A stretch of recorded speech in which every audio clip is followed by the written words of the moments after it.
Les micro-ondes, un podcast imaginé et produit par Cyril Ardo.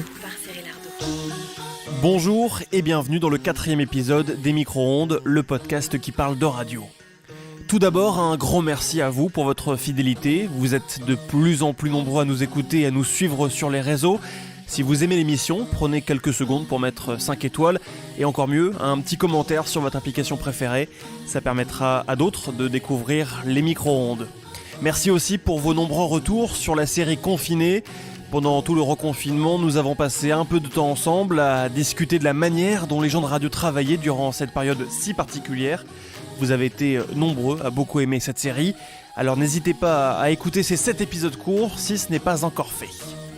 Mon invité du mois de décembre aurait voulu travailler dans un théâtre ou être géo au Club Med.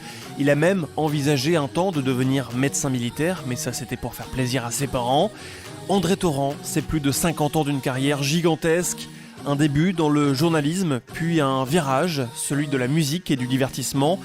Des émissions devenues cultes qu'il a incarnées que vous connaissez forcément, le Hit Parade, la valise RTL, Stop ou encore. Pendant plus d'une heure, André Torrent nous fait le plaisir de raconter sa carrière, sa vision de la radio et pas mal d'anecdotes. Bonjour André Torrent. Cyril, bonjour.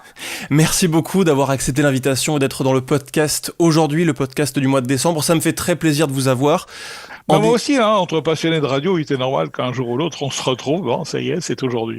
C'est aujourd'hui, en distancié, vous l'entendez peut-être, crise sanitaire oblige. Comment ça se passe pour vous depuis le début de cette crise sanitaire ? Un peu comme pour tout le monde, le deuxième confinement est un peu plus dur à supporter que le premier, parce que d'une certaine façon, on n'en voit pas vraiment le bout. Et puis, j'ai quand même beaucoup d'amis dans le spectacle, des intermittents du spectacle qui souffrent énormément. Puis, on parle des restaurateurs, mais on ne parle pas des voituriers qui, eux, n'ont plus rien du tout. Enfin, il y a des tas de petits métiers satellites comme ça qu'on ne connaît même pas, auxquels on ne pense pas nécessairement, et qui sont encore plus touchés par cette crise sanitaire en n'ayant vraiment aucune possibilité de travailler et aucun gain possible surtout et pas le filet d'amortissement de la sécurité sociale et des protections dont on bénéficie heureusement en France. Ah oui, c'est toute une économie qui est très touchée, toute une nébuleuse de métiers qui souffrent depuis quelque temps. Donc ça peut pas réjouir évidemment. Donc même si on est moins touché, un peu à cause de l'âge d'une certaine façon, de mon goût pour la solitude, pour mon plaisir c'est de voir des films sur grand écran à la maison. Bien sûr je regrette le cinéma parce que le cinéma c'est un partage encore, le spectacle vivant est un partage encore. Moi ce qui me manque le plus c'est le cirque d'une certaine façon qui englobe pratiquement toutes les disciplines, celle du théâtre, celle de la force, de l'athlétisme, enfin et des animaux bien évidemment. Vous aimez le cirque ? Beaucoup.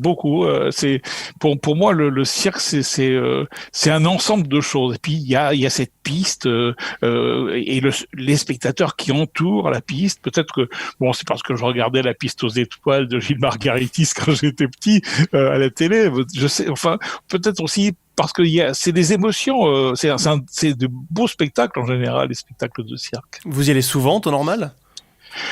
J'ai quelques amis dans la profession. Évidemment, il y a un écrin magnifique, c'est à Paris, le cirque d'hiver, qui est magnifique. Mais il y avait aussi, j'ai suivi très très longtemps Pinder avant qu'il ne s'arrête, et puis Arlette Grus, bien évidemment, et puis aussi Grus qui est plus spécialiste de tout ce qui est équestre et qui a toujours son chapiteau proche de Paris, juste de l'autre côté du périphérique chaque année. Enfin, j'ai une passion pour ce monde-là.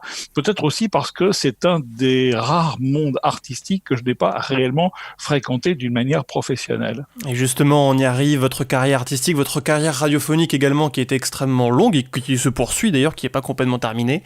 On va revenir un petit peu aux origines, si vous le voulez bien. Je crois savoir que quand vous étiez enfant, adolescent, il n'y avait pas que la radio qui vous attirait. Il y a eu d'autres professions que vous avez envisagées. Oui, enfin, j'étais toujours dans des professions de spectacle, de loisirs. À un moment, je me suis dit, mais finalement, c'est très bien d'être géo Club Med. Puis je me suis dit aussi, bon, j'ai fait du théâtre, enfin, surtout essentiellement du côté de la régie, de l'assistanat de mise en scène au Théâtre des Galeries à Bruxelles, dans une époque où il y avait vraiment des comédiens très, très, très, très connus en Belgique, comme Christiane Lenain, Serge Michel, Jean-Pierre Loriot. C'était les années 60. Enfin, bon, on a toujours un peu la nostalgie de ces 20 ans d'une certaine façon. Et moi, j'ai découvert le théâtre et l'intérieur du théâtre avec cette fameuse fresque, le Théâtre des Galeries, avec une fresque de Magritte qui est superbe au plafond.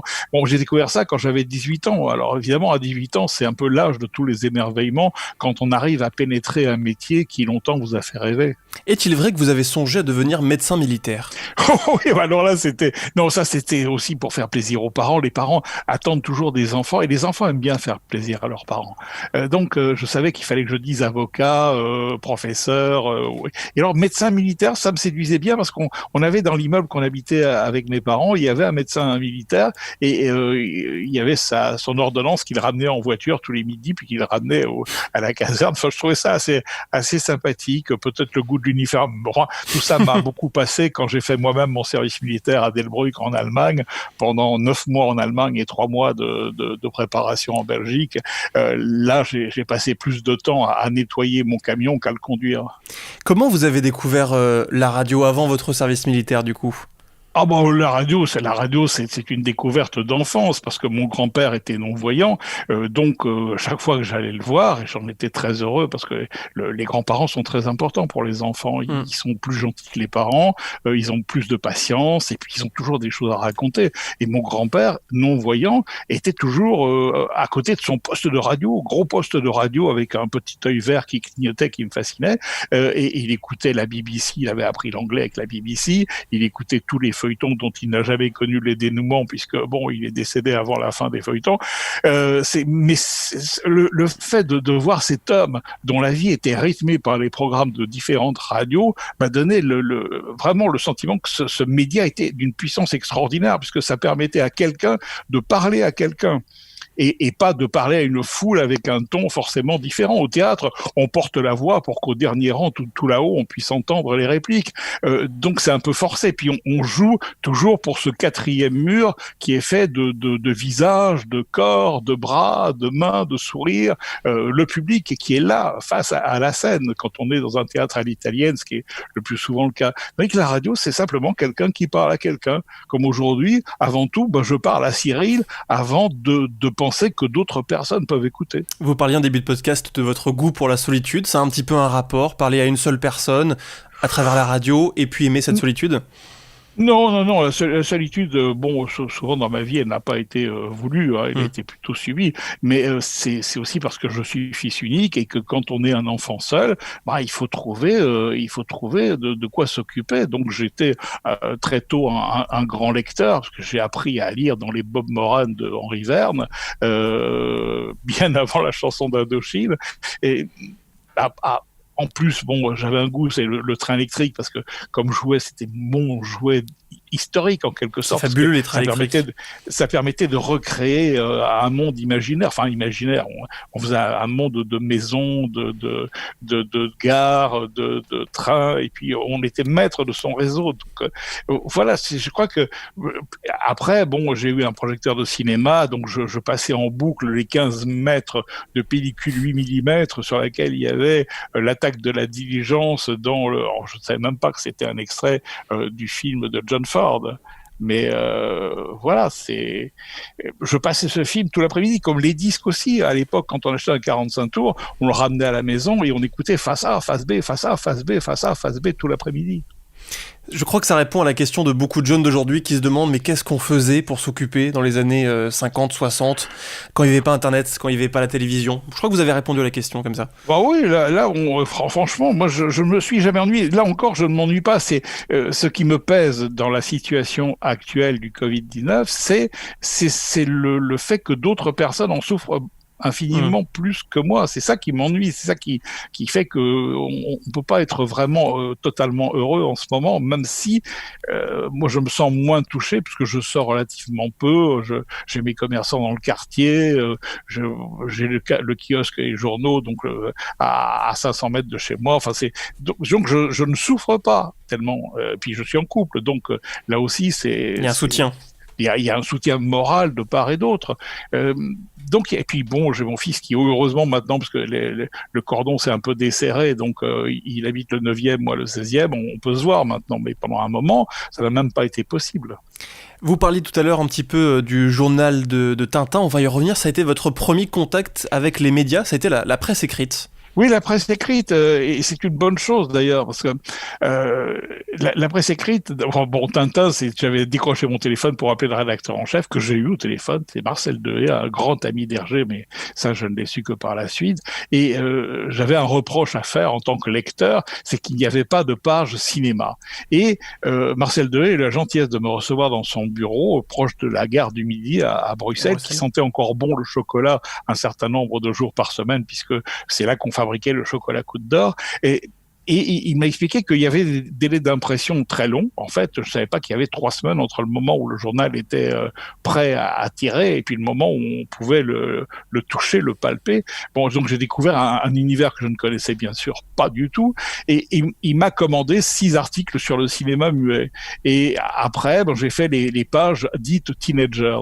Bon, ça c'est l'expression américaine qui veut dire entre 13 et 19 ans. Les pages adolescentes. Et c'était, oui, adolescent. C'était Salut les copains, en fait. C'était l'époque de Salut les copains. Donc, c'était cette première génération née du baby-boom de 1945-1950 à peu près, qui accédait au pouvoir d'achat, puisque les parents donnaient un peu plus de sous aux enfants, et les enfants, grandissant, étaient plus libres de leur choix. Donc, ils achetaient des disques, ils achetaient des produits pour l'acné, ils achetaient des vêtements, des t-shirts. Ils étaient libres de certains achats, comme un transistor. C'est à ce moment-là, je crois que vous faites peu ou prou des belles rencontres. Françoise Hardy, Gilbert Bécaud, que vous interviewez. Oui, à partir du moment où j'ai fait ces pages pour Tintin, j'ai eu accès essentiellement aux coulisses de l'ancienne Belgique et puis aussi des casinos comme celui de Knoklezout, et j'ai pu approcher, j'avais un alibi, l'article pour le journal de Tintin, et puis disons que mon très jeune âge plus le mot magique Tintin faisait que les gens que je rencontrais avaient plutôt tout de suite le sourire. Je me souviens, Françoise Hardy, elle venait de jeter, mais vraiment de mettre fin brutalement à un entretien avec un journaliste qui était une signature de la presse quotidienne belge, quelqu'un de tout à fait respectable, mais ça n'avait pas collé, ou il avait posé des questions désagréables, je ne sais pas. Bref, quand je suis arrivé, je me suis dit, oh là là, vu l'humeur de la dame, ça, je vais me faire jeter aussi. Pas du tout, elle m'a dit, elle me connaissait pas, elle m'a dit, mais comme j'étais très jeune, on avait le même âge en fait, c'est surtout ça. Les classes d'âge étaient plus importantes que les classes sociales dans ces années 60. Donc on est allé manger des crêpes, parce que je savais qu'elle aimait ça, au coin de la rue des Pierres, près de l'ancienne Belgique, et ça a été formidable. C'était pareil. J'écoutais des disques à l'après-midi dans la chambre de Sylvie Vartan à l'Hôtel Plaza à Bruxelles aussi. Mais c'est des choses que plus jamais, même quand j'ai acquis une certaine notoriété avec les années hit parade sur RTL, jamais je n'ai retrouvé cette proximité d'adolescence. Lors de votre première rencontre avec Françoise Hardy, vous avez mangé des crêpes avec elle? Oui. Et elle les a trouvées fort bonnes, moi je les trouvais un peu épaisses. Mais bon, l'important c'est qu'elle était heureuse et moi aussi. On parlait du journal de Tintin, je crois que vous avez, si je dis pas de bêtises, un goût pour cette bande dessinée. D'ailleurs, André Torrent, votre nom Torrent qui n'est pas votre nom de naissance, vient de Tintin. Oui, du journal Tintin en fait. C'était un des héros de Raymond Reding. C'était Jimmy Torrent, un joueur de tennis. J'ai pas été très brillant sur les cours et j'ai pas persévérer dans le tennis, mais Torrent, c'était en fait presque la francisation de mon véritable nom, puisque je m'appelle Tol Beek. Beek, ça veut dire ruisseau en flamand, et Tol, douane. Donc je suis André du ruisseau de la douane, en quelque sorte. Et puis du ruisseau au torrent, à la rivière, voilà. Bon, Et puis les initiales étaient préservées. Je gardais le même prénom, André, et était André Toto. Quand j'étais petit, on m'appelait Toto, donc André Toto Torrent. Voilà, ça coulait de source, en quelque sorte. Et c'était beaucoup plus simple pour ceux qui ne parlaient pas flamand. Bon, voilà, exactement. C'était une francisation plutôt réussie, je trouve. Oui. Ouais.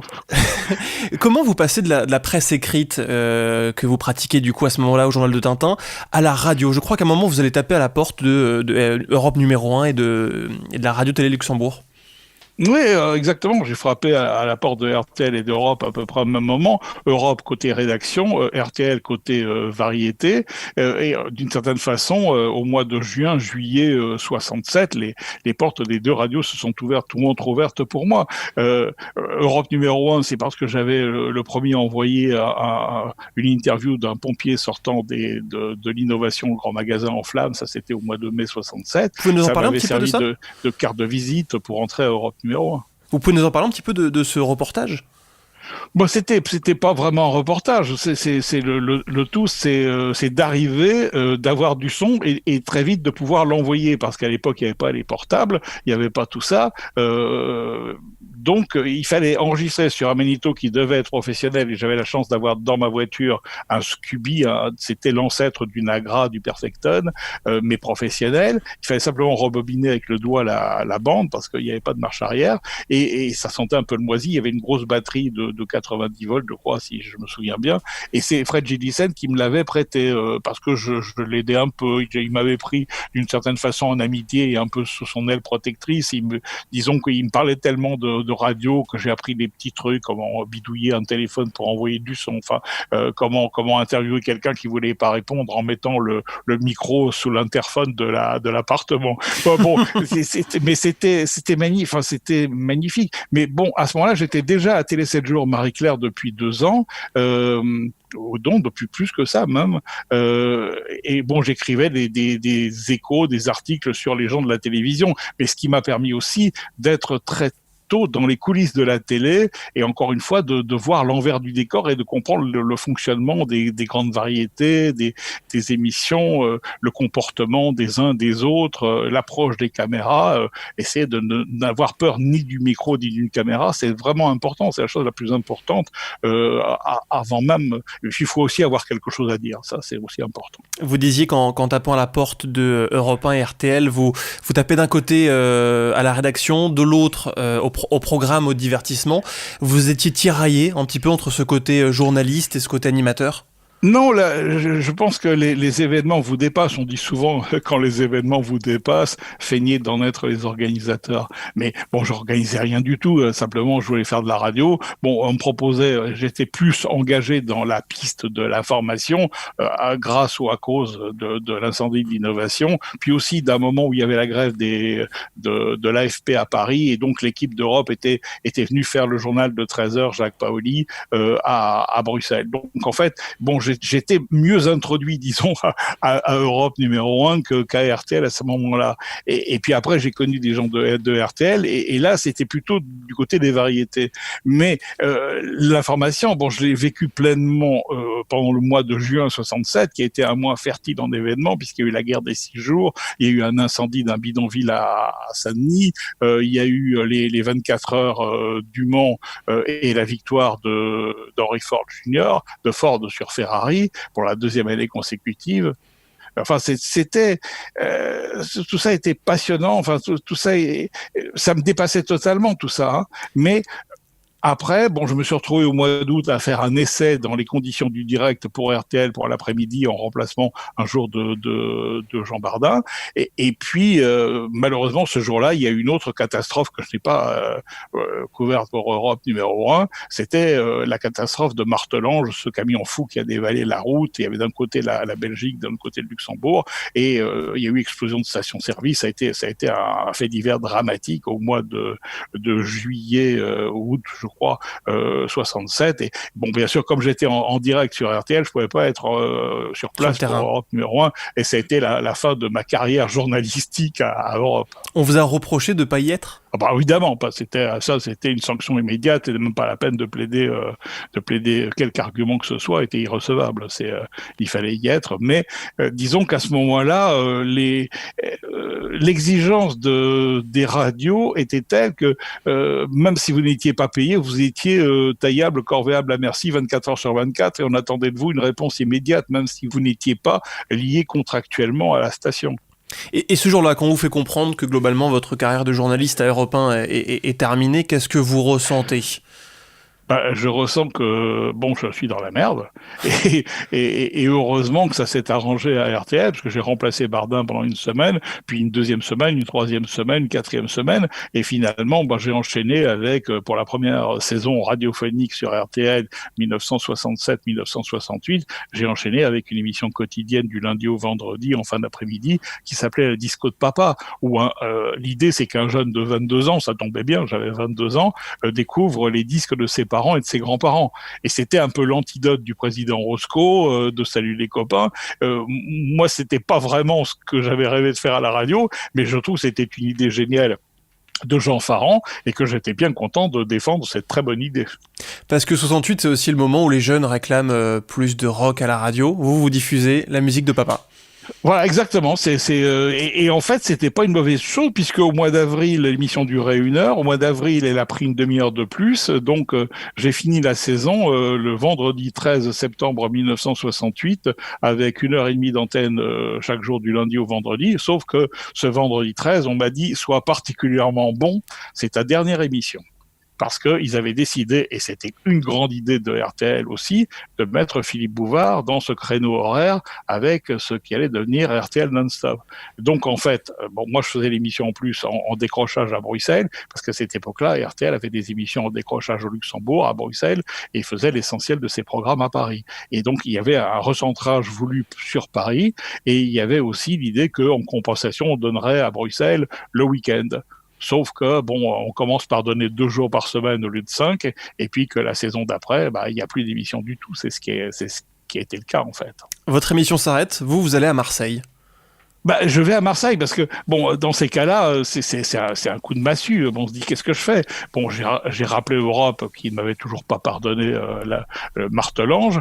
Donc, Europe, c'était non. France Inter, ça a toujours été non. Qu'est-ce qui vous reprochez, France Inter ? Qu'est-ce qui vous reprochez, France Inter ? France Inter, non, c'était pas quelqu'un qui était sur RTL ou sur Europe à l'époque, ça les intéressait pas beaucoup. Enfin, il faut reconnaître que chaque radio a sa direction artistique et que personne n'est propriétaire de sa tranche, personne n'est propriétaire de l'antenne. Donc, il y a des directions quelquefois successives qui ont des avis différents. L'important, c'est de se maintenir, parce que c'est pas tout d'arriver à faire une émission, une saison, il faut essayer d'en faire une deuxième, une troisième, une 20e, une 40e. Et c'est ça qui est un peu compliqué quelquefois. Donc France Inter dit non, RMC dit oui. Et RMC me dit oui, venez faire une maquette à Paris. Donc je fais la maquette rue de Magellan. Je fais 2 erreurs monstrueuses dans ma maquette. Je crée un métro à Marseille qui n'existe pas et je dis Radio Monte-Carlo au lieu de Radio Monte-Carlo. Bon. Mais ils m'ont pardonné ces 2 erreurs et quelques temps après, j'étais revenu à la rédaction de Télé 7 jours Marie-Claire à Bruxelles, coup de téléphone de Paris, de la direction de RMC, Jean Gauthier me demande si je peux être le lendemain à Marseille pour faire 3 jours d'antenne. Bon, évidemment, je réponds oui. Je prends un tout petit peu d'argent pour les premiers frais. Je prends ma voiture, j'arrive à Paris, je mets la voiture sur le train autocouchette. J'ai même un wagon-lit pour une personne, ce qui était magnifique. Le luxe. Quand on a 22 ans, 23 ans, c'est quand même, on est bien traité. Et j'arrive à Marseille, je récupère ma voiture et l'après-midi, j'étais sur antenne de 5h à 7h avec une émission qui n'avait pas de formatage particulier, mais qui me permettait de retrouver un micro. Et le lendemain, j'ai fait l'émission, ça a duré à la fin de la semaine, et puis ça a duré, on m'a dit, tu vas rester quelques semaines. Je suis resté sur le Rocher à Radio Monte-Carlo pendant quelques semaines, et les 3 semaines se sont transformées en 3 mois, et les 3 mois en 3 ans.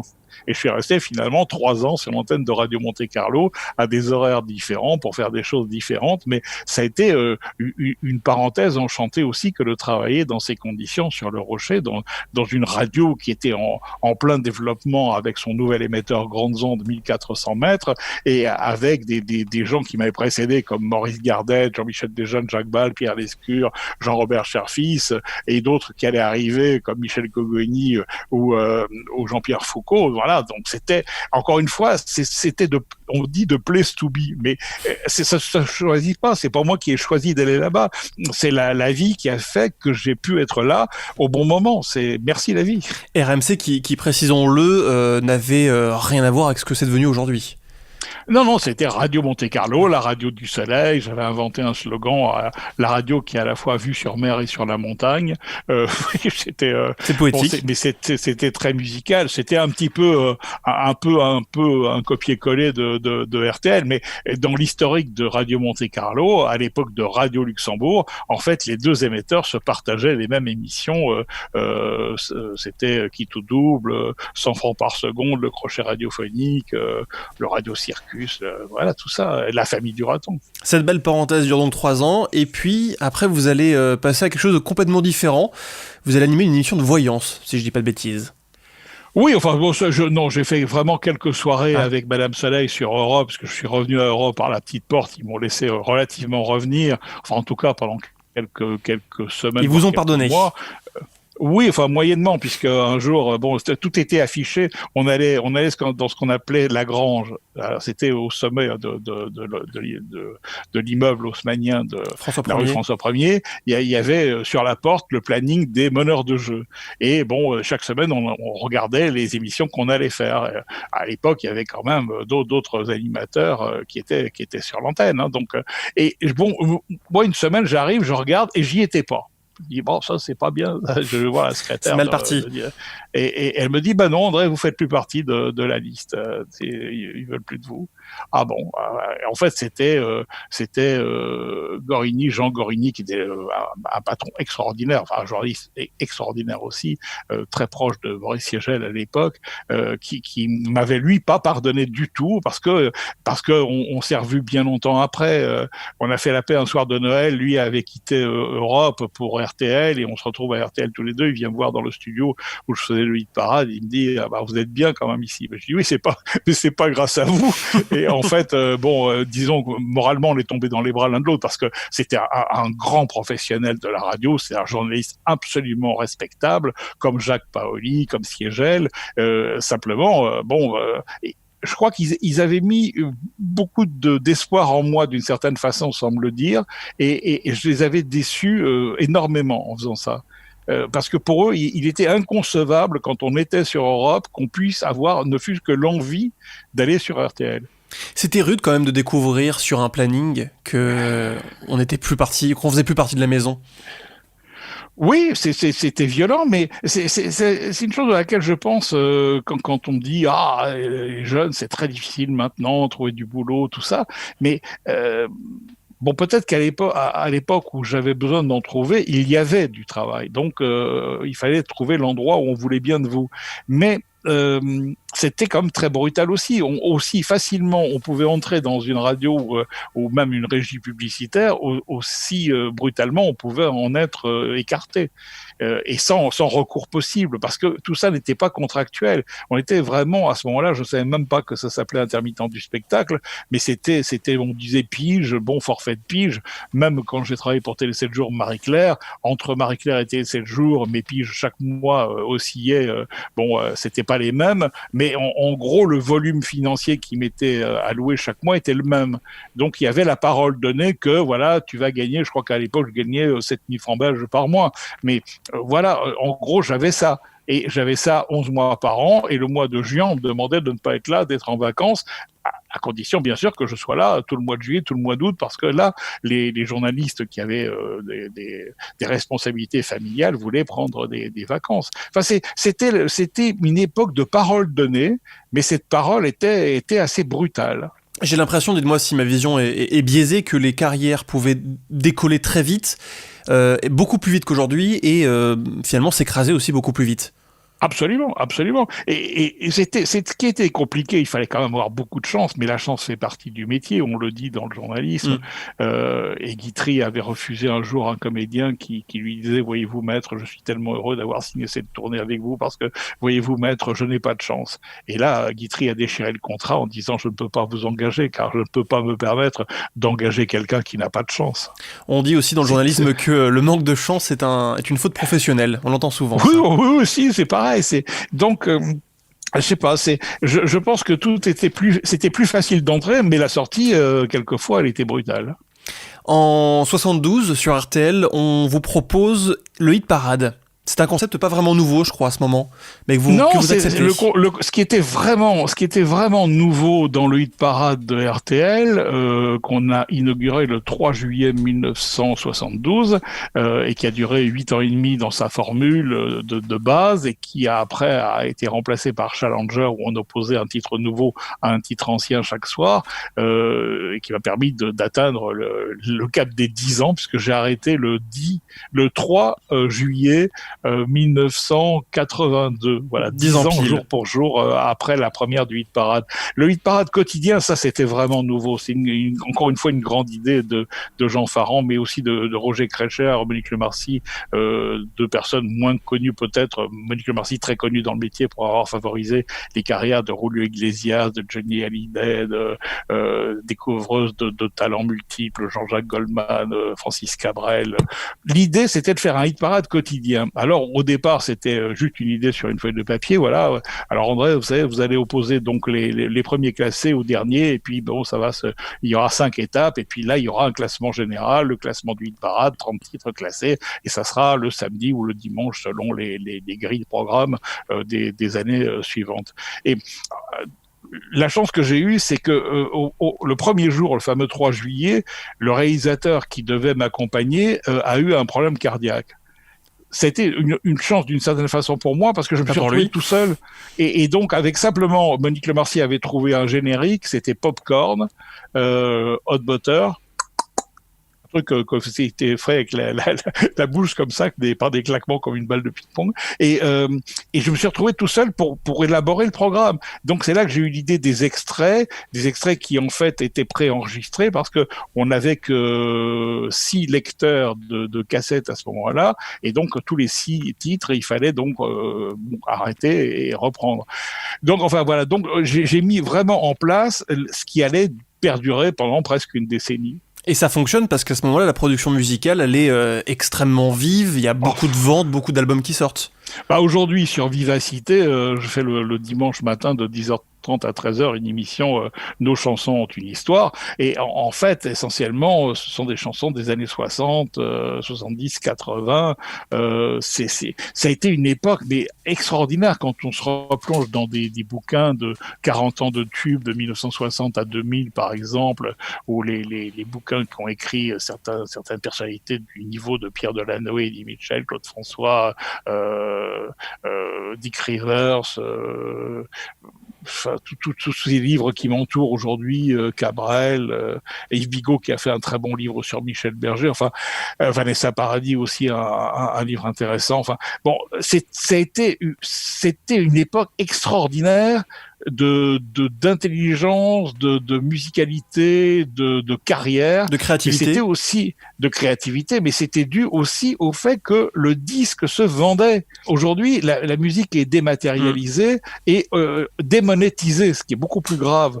On se dit, écoutez un titre, je l'écoute je vais trouver ça sur mon ordi. Oui, mais c'est pas pareil que d'avoir acheté le 45 tours ou le 30 cm. C'est d'avoir fait cet investissement dans un objet que l'on ouvrait avec précaution, parce que quand même les vinyles étaient fragiles, et franchement il y avait tout un cérémonial, et on réfléchissait dans la semaine, est-ce que je vais acheter l'album de Cabrel ou je vais acheter l'album de Jean-Jacques Goldman. Il fallait faire un arbitrage financier avec les économies que l'on avait ou qu'on n'avait pas.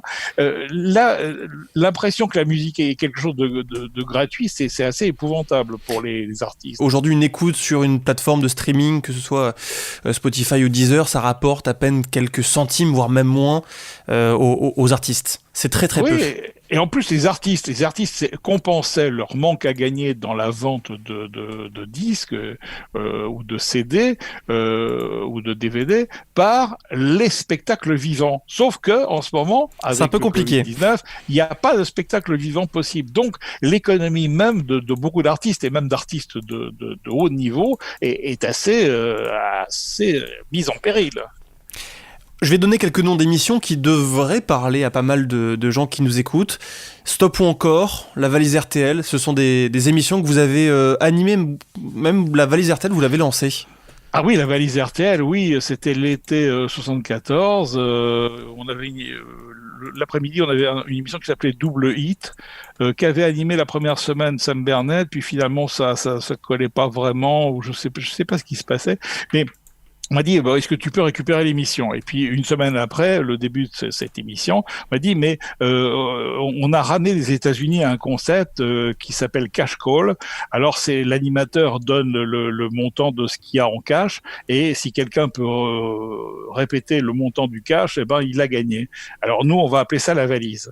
Est-ce que tu pourrais nous faire une maquette? Alors j'ai fait avec mon réalisateur Alain Rière 2 maquettes. Il faut toujours avoir 2 ou 3 sons à faire écouter à la direction pour qu'elle puisse choisir, même si vous savez très bien que le deuxième est le meilleur. Mais bon, vous faites ça parce que c'est le jeu.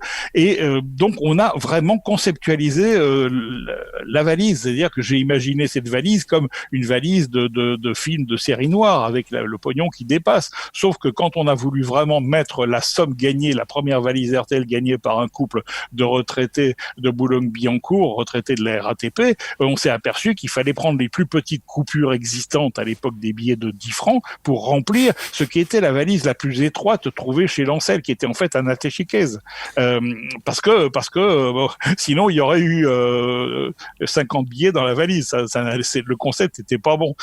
Donc on a rempli la valise vraiment à ras-bord. Et ce qui est drôle, c'est que quand j'ai apporté moi-même cette première valise au couple qui avait le premier donné le montant de la valise sur RTL cet été 1974, le monsieur un peu âgé a caressé le cuir de la valise de chez Lancel et a dit et en plus la valise elle est belle. Et la valise, normalement, j'aurais dû la reprendre. Et vous l'avez laissé. Et je l'ai laissé. J'ai dit à la direction de RTL, écoutez, vous retiendrez ça sur mes cachets du mois, mais je pouvais pas. Et ils n'ont pas retenu quoi que ce soit sur mes cachets du mois d'août de cette année-là. Elle est devenue absolument mythique et légendaire, cette valise. Oui, parce qu'elle a été récupérée dès septembre par Michel Drucker qui arrivait sur l'antenne de RTL. Elle a été récupérée magnifiquement par Fabrice à l'heure du déjeuner dans l'émission de jeu. Elle a perduré. Elle a été supprimée par un directeur qui n'avait pas beaucoup d'idées, mais qui voulait surtout supprimer les idées des autres. Et puis finalement, elle est revenue, heureusement, quand les grosses têtes ont été reprises. On s'est dit, la valise, ça serait bien, mais elle est un petit peu différente maintenant. Les gens doivent s'inscrire pour la gagner, et puis dans la valise on met plus d'argent mais on met un certain nombre d'objets, mais c'est quand même une très très bonne idée, la valise RTL. Votre carrière à ce moment-là, elle commence quand même à exploser. Ça fait un moment qu'on vous connaît, que vous êtes reconnu. Oui, mais enfin, le problème, c'est de durer. Hein. L'émission que j'ai faite, donc la plus connue d'une certaine façon, la décennie qui était la plus glorieuse, c'était la décennie de 72 à 82. Mais après, il a fallu quand même rester à RTL et occuper l'antenne de 82 à 2015. Et là, ça n'a pas été nécessairement la partie la plus facile, parce que heureusement, il y a eu la télé qui a interféré, que ce soit au Luxembourg ou sur TF1. Il y a eu d'autres éléments qui ont fait que à chaque fois on se disait oui, mais c'est quand même pas mal ce qu'il fait. Alors donc il y a toujours dans la hiérarchie des reporting 1, 2, 3, etc. Il y a toujours quelqu'un qui me défendait et qui disait non, quand même, franchement, s'il faut se séparer de quelqu'un, surtout pas lui, parce qu'il est tout terrain, il est extrêmement agréable à travailler, il peut faire tous les créneaux horaires, il nous a sauvé l'antenne 2 fois en catastrophe parce qu'il habite en face. Voilà, c'est normal. À partir moi je trouve que quand on est sur une radio aussi longtemps, il n'y a pas à faire de caprice en disant c'est pas mon problème, ça ne m'arrange pas, j'ai pas envie de me lever tôt, j'ai pas envie de sacrifier mes vacances. Enfin non, ça c'est si on en est là, il vaut mieux changer de métier. C'est ça finalement le secret de la longévité, c'est dire oui à presque tout. Ah oui, quand j'ai quitté RTL, je crois que j'avais une formule, j'avais dit de toute façon, il faut toujours être une réponse, jamais une question. Il faut toujours être une solution, jamais un problème.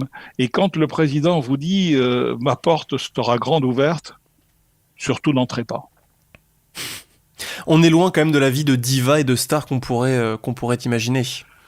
Ah bah oui, ce serait d'une stupidité totale. Non, il faut faire les choses bien, très correctement. Il faut surtout penser à la personne qui écoute. C'est infiniment respectable un auditeur ou une auditrice. Bon, si on n'a pas envie de faire, personne ne vous oblige à parler dans un micro. Personne n'oblige non plus à écouter ce que vous dites. Donc, il faut être très humble. Moi, je pense que l'humilité est une grande vertu, presque une vertu cardinale dans les métiers artistiques. La star, c'est pas nous, c'est la musique, ce sont les vedettes. Oui, enfin c'est un ensemble de choses parce que une radio a eu comme slogan à un moment, c'est plus de la radio, c'est de la musique. Mais non, justement, la radio c'est une valeur ajoutée à la musique, une valeur ajoutée à l'information. Parce que même l'information, elle vient pratiquement de la source principale d'information, c'est quand même l'AFP. Donc toutes les radios de l'Hexagone et même au-delà, bon, il y a d'autres agences de presse, tout le monde a à peu près le même matériel. Seulement, il faut savoir quoi en faire. Et c'est là qu'on trouve la personnalité d'une radio ou d'une chaîne de télévision, c'est dans l'écriture, dans la manière de digérer l'information, de régurgiter ce qu'on a compris, de partager ce qu'on a envie de partager. C'est délicat, il faut mettre sa patte sans trop prendre de place. Oui, c'est compliqué. Je sais pas, il n'y a pas de recette.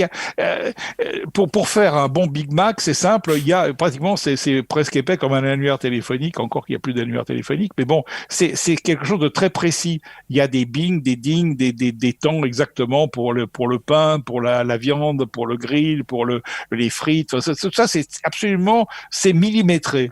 Or, la radio, la télévision, le spectacle, il y a des règles, mais tout n'est pas écrit, tout n'est pas codifié. Il y a beaucoup de transmission orale de génération en génération, et puis on n'apporte pas les mêmes réponses.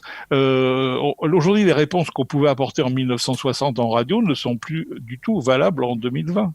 Et heureusement que ça évolue d'ailleurs. Heureusement qu'on ne fait pas de la radio comme il y a toujours 60 ans. Il faut rester proche de cet esprit d'éponge qu'on doit avoir dans le journalisme, et aussi de phrases relativement courte, un sujet, un verbe, un complément, et on dit aussi si tu veux ajouter un adjectif, tu viendras demander la permission du rédacteur en chef. Bon, c'est des boutades, tout ça, mais c'est tellement vrai. C'est-à-dire qu'il faut éviter de plonger dans l'éthique de langage, éviter de dire des choses qui ne veulent rien dire. Ce qu'il faut retenir de l'information. Moi, je déteste cette phrase, ce qu'il faut retenir de l'information. Mais je retiens de l'information ce que je veux. C'est ma liberté. En revanche, j'ai besoin du journaliste en télé ou en radio pour me donner les infos. Est-ce que ce sont les mêmes recettes en télé, ou est-ce qu'il y a de grosses différences, vous qui en avez fait un petit peu ? Oui, la télé, c'est plus proche du spectacle vivant, c'est-à-dire en général, on est habillé un peu mieux que dans la vraie vie, on est maquillé, on fait attention à sa coiffure, on a des lunettes quand on en porte avec des verres qui ne sont pas, qui n'éblouissent pas, enfin qui ne réfléchissent pas la lumière. Enfin, on fait attention il y a un certain nombre de choses qui sont un peu artificielles, mais quand on est face à une caméra, il faut être comme face à quelqu'un. La caméra, c'est un gros, enfin c'est de moins en moins gros. D'ailleurs, les caméras sur les plateaux, elles sont de plus en plus discrètes, et il y a de moins en moins un cadreur derrière les caméras. Mais encore une fois, l'important, c'est ce qu'on a à dire. C'est dans le regard, c'est dans la façon de partager ce qu'on veut raconter. Je crois que c'est comme la radio, le micro, bon, il y a des codes, hein, faut parler quand le rouge s'allume, sinon on n'entend pas.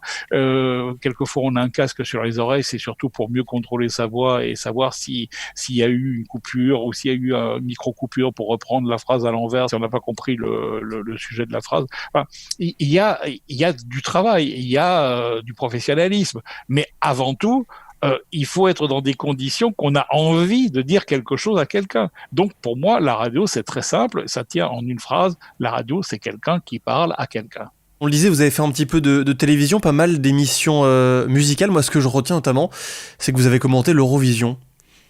Oui, bon, ça je l'ai fait 2 fois. C'est pas heureusement une fois la France a gagné, donc c'était plutôt bien. Et la deuxième fois, j'étais très content parce que c'était Israël qui avait gagné. Donc normalement la fois suivante, j'allais découvrir enfin Israël. Manque de peau, le directeur de la chaîne a dit c'est moi qui vais y aller. On va pas faire ça tous les ans.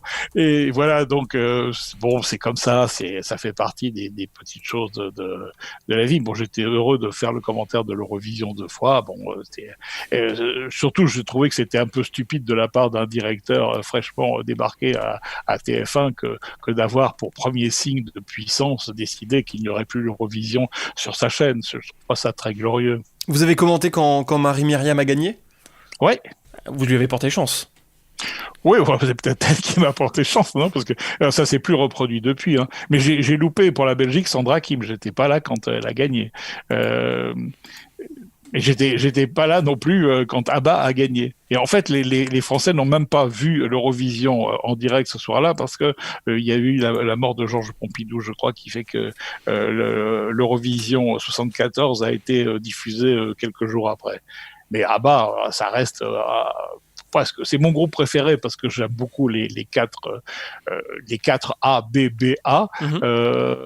Mais bon, il y a les Beatles, il y a les Stones, il y a Queen aussi. Je trouve que là encore, Queen, c'est extraordinaire, le groupe Queen. Et le film, même s'il n'est pas tout à fait exact. Bohemian Rhapsody.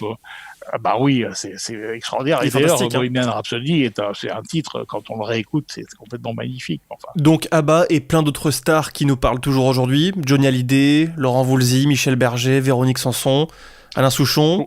Et... Oui, et pour toutes ces vedettes, pour beaucoup d'entre elles, j'ai vraiment une réelle affection et de très bons souvenirs. J'ai souvent tendance, quand on m'interroge là-dessus, à dire c'était mes collègues de bureau. Et d'une certaine façon, je trouve que c'est pas une mauvaise définition parce que on n'était pas vraiment amis. On était plus que copains et quand on avait une émission à faire ensemble, il y avait quand même un trac de la part de l'artiste, parce qu'un artiste, quel que soit l'endroit où il passe, il y a toujours une petite appréhension parce qu'il n'est pas chez lui. Celui qui anime une émission de télé ou une émission de radio, il est dans ses murs, il a son équipe, il est chez lui. Et donc, il faut pas en profiter pour être désagréable. Et moi, j'étais finalement assez gentil et j'avais aucune raison d'ailleurs d'être désagréable avec des artistes qui me faisaient l'amitié de venir faire mon émission. Donc ça se passait plutôt bien et bon, simplement j'avais plus envie qu'ils sortent du préformatage de je viens de sortir un nouvel album. Ça à la limite c'était pas la chose la plus importante pour moi. Pour lui oui, pour moi non.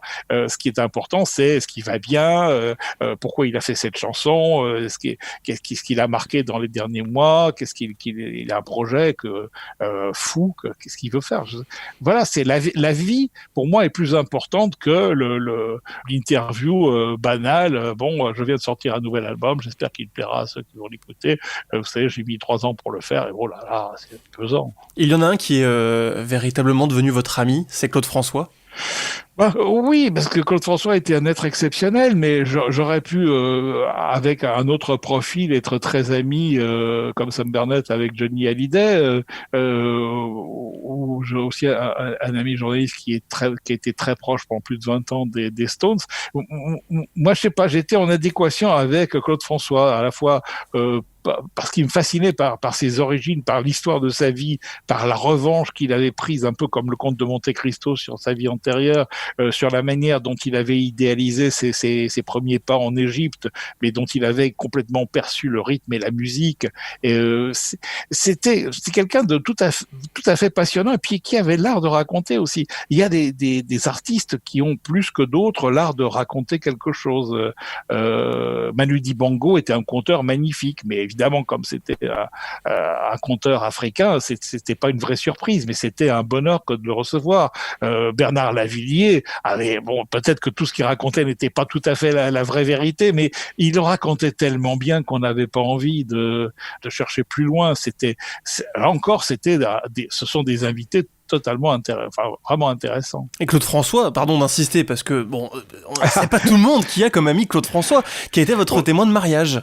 Oui, mais voilà, bon, ça c'est bon, c'est un peu la preuve, s'il en est, que nos rapports étaient différents de ceux qu'on aurait pu avoir entre un animateur de radio écouté et une vedette de la chanson qui, tous les 3 mois, sortait un tube. J'imagine que le jour de son décès, ça a dû être terrible pour vous.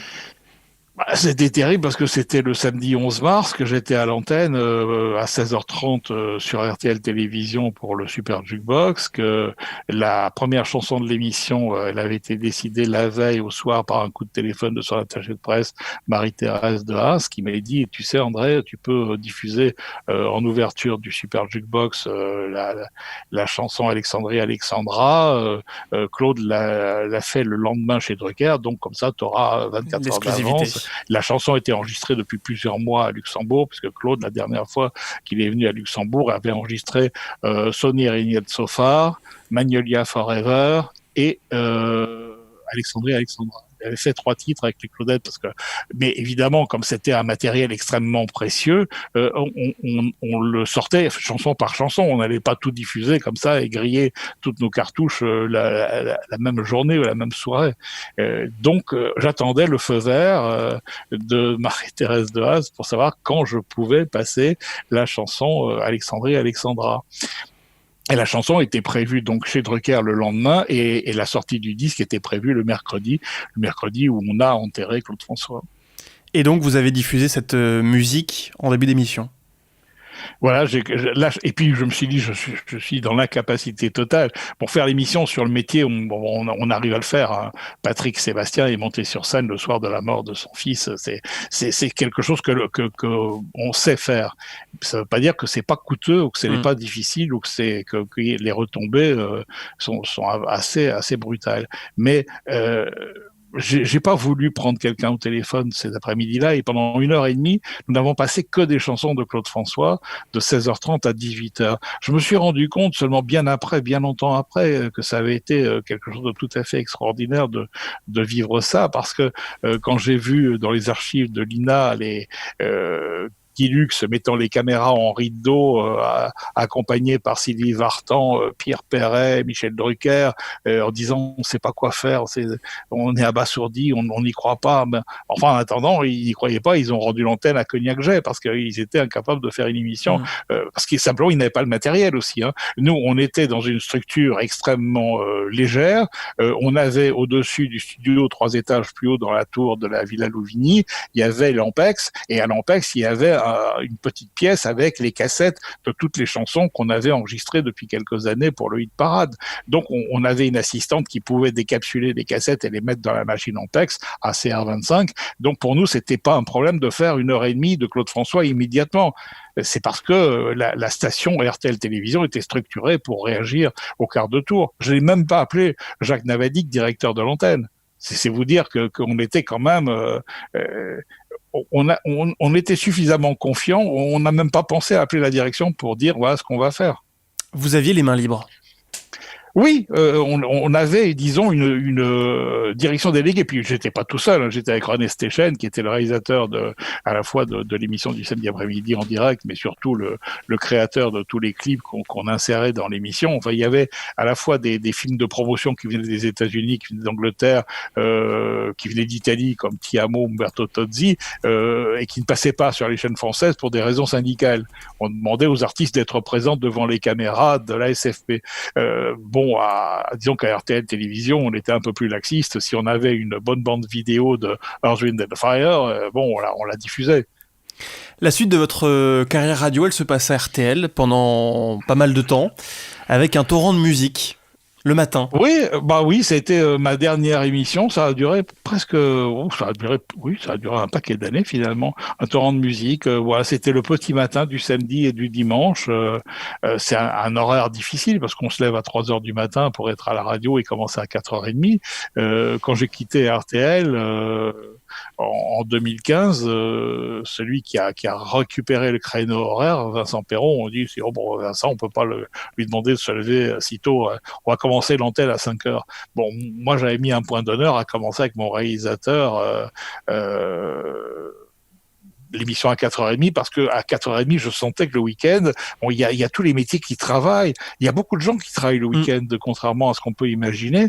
Et surtout, dans des petites heures, tous les marchés se mettent en place. Ça fait un grand nombre de gens. Donc, on les réveille pas, hein, parce qu'ils sont déjà réveillés quand on commence l'antenne à 4h30, mais on les accompagne. Et ça, c'est une radio particulièrement utile. Je me souvenais que quand je montais de garde à l'armée pendant mon service militaire, tous mes copains mettaient quelques francs dans la cagnotte pour payer les piles du transistor, et moi j'amenais le transistor, et on écoutait la radio toute la nuit. Ça nous aidait d'abord à rester éveillés et à supporter le découpage en 2 heures de veille, 2 heures de dodo et 2 heures de montée de garde dans un froid de gueux au nord de l'Allemagne.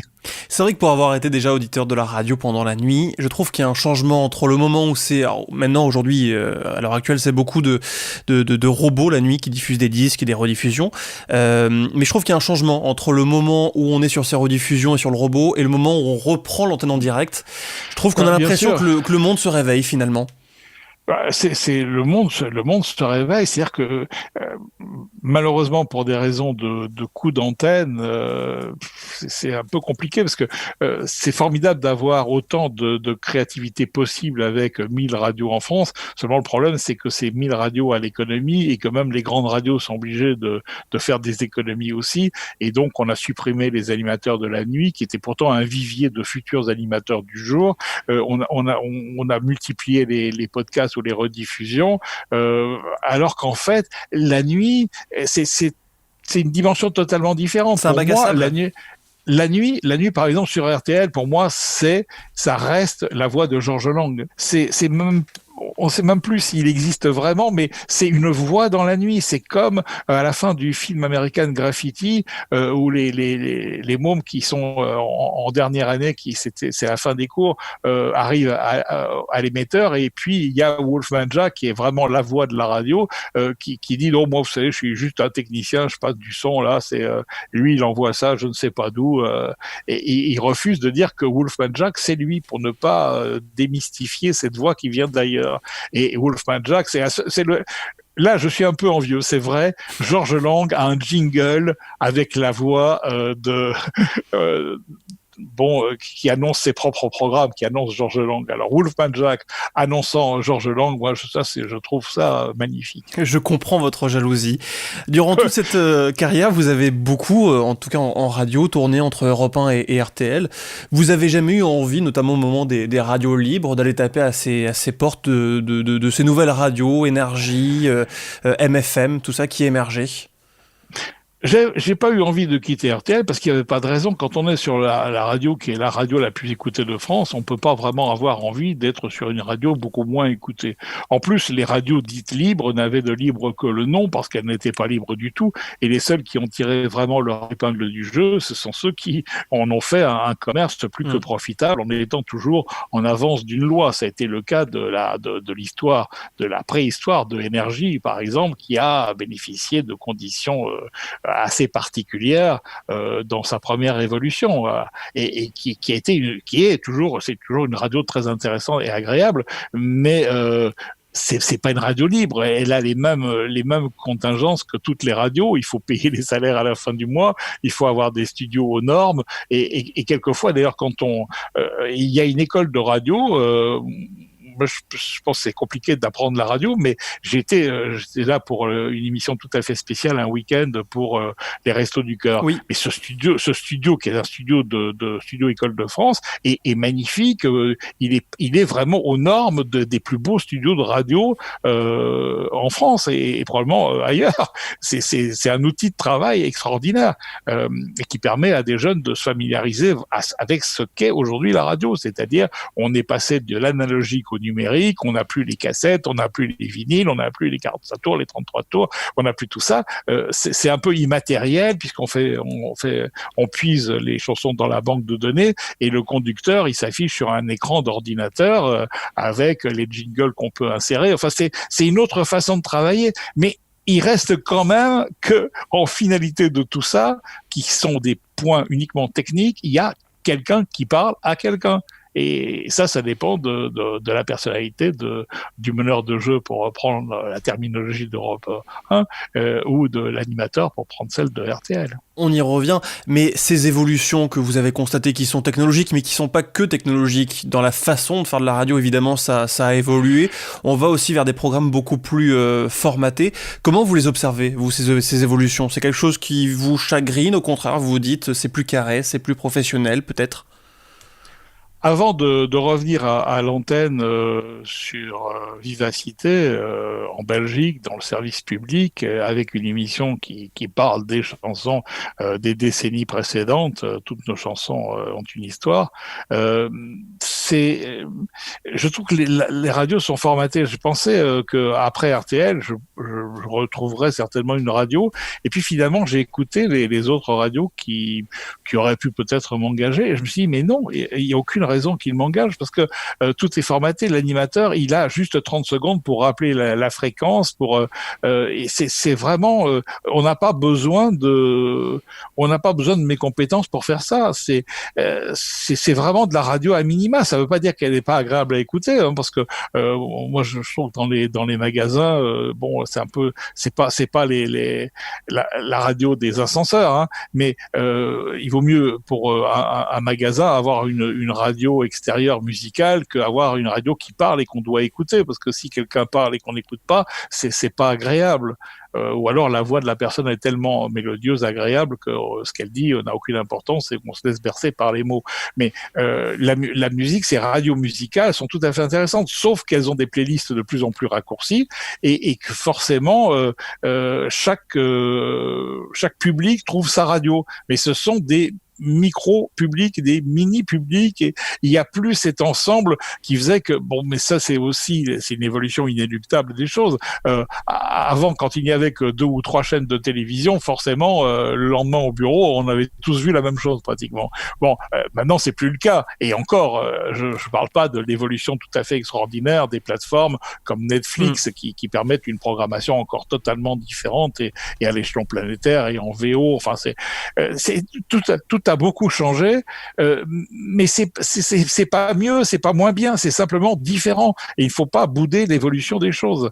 On peut pas bouder d'avoir un écran qui fait 165 cm de diagonale quand on a connu la télé sur un petit écran Sony d'une qualité parfaite à l'époque en analogique, où il y avait 15 ou 20 cm d'image. Et du coup, votre confort après RTL, vous l'avez trouvé dans la radio publique belge?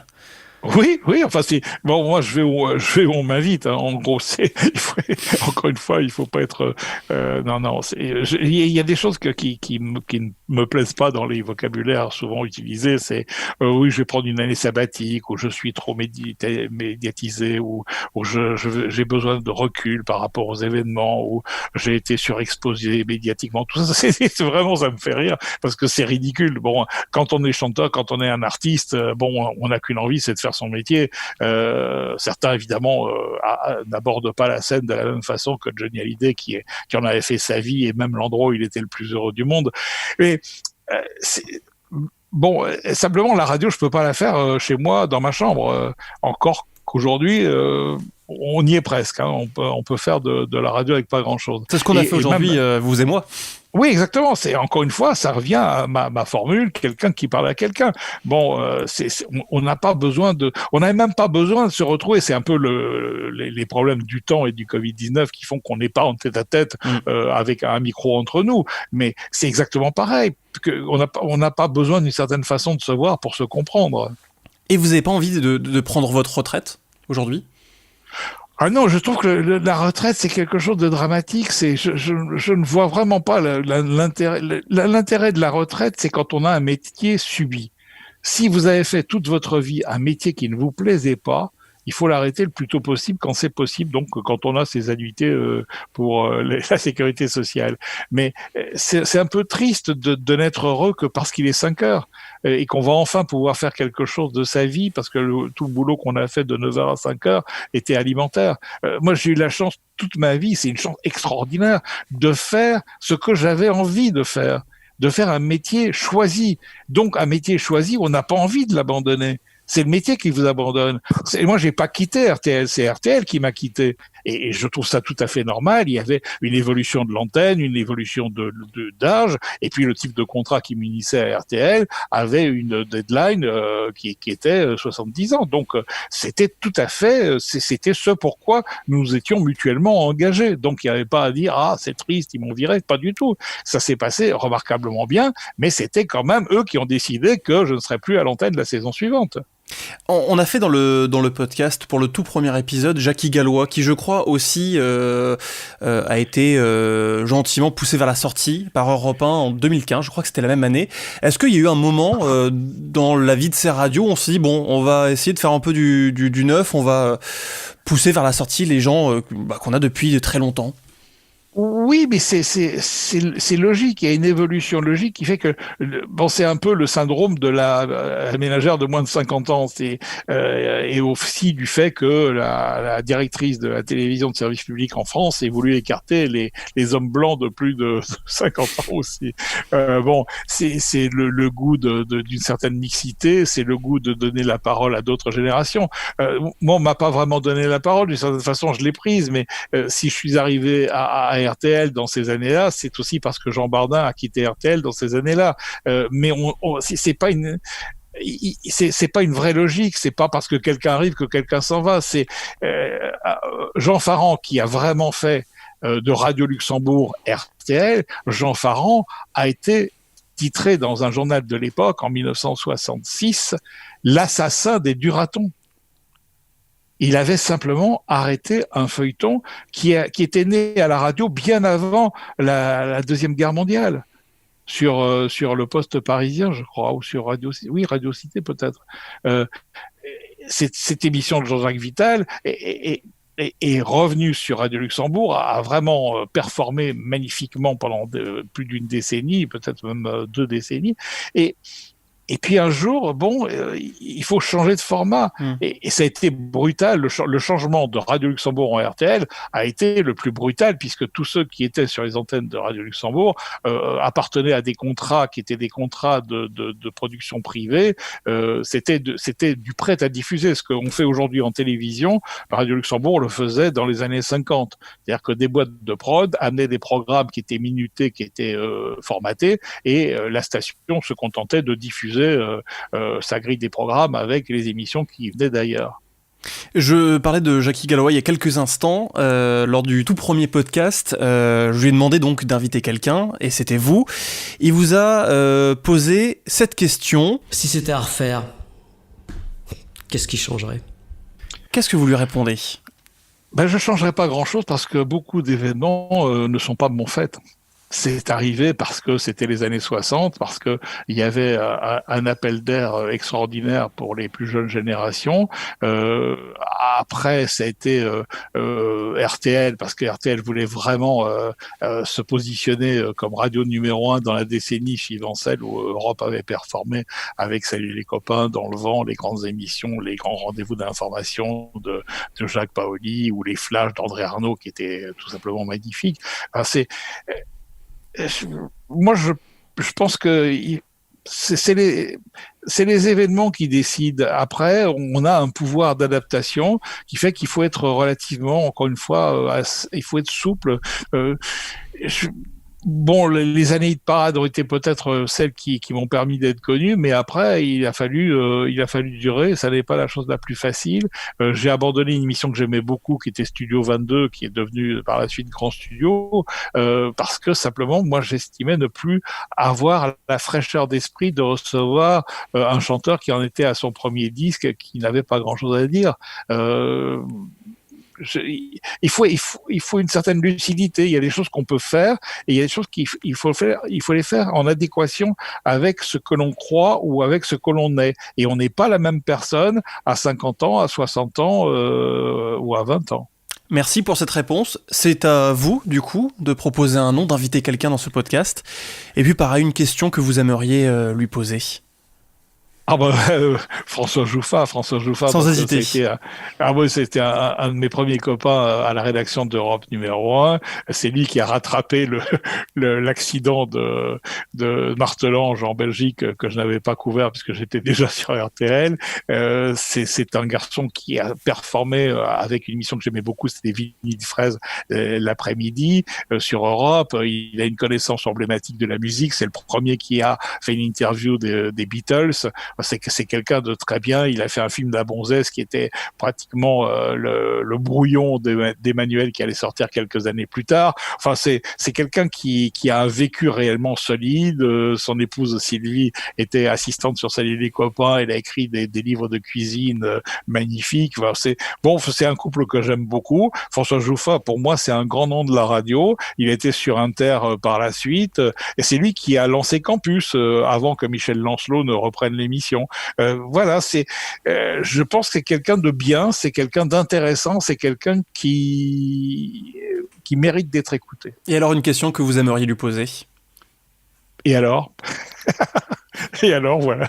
Je pense à la dédicace que m'avait fait l'abbé Pierre sur un livre du journal Tintin qui reprenait les anciens numéros, dont les 4 pages qui racontaient l'histoire de l'abbé Pierre et d'Emmaüs. Il m'a dit, il avait simplement dédicacé et les autres. Et voilà, c'est ça. Bon, moi, je laisse à François le soin de raconter son histoire et c'est vraiment ce podcast-là que j'ai envie d'écouter.